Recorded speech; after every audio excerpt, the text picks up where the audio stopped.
politických a kultúrnych dejín.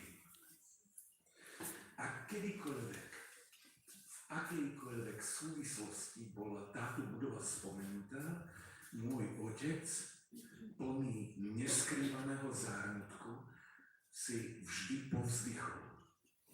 Túto budovu sme nikdy nemali stratiť. Aktuálne sa dozvedáme, že v tejto budove bude zriadené Múzeum národného obrodenia. Dramatická trajektória osudu tejto budovy sa pomyselne akoby vráti ku svojmu počiatku. A my sa z toho veľmi tešíme.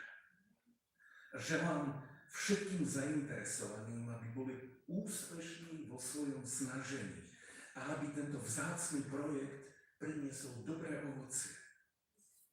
Tejto konferencii i každému z vás osobne ctené auditorium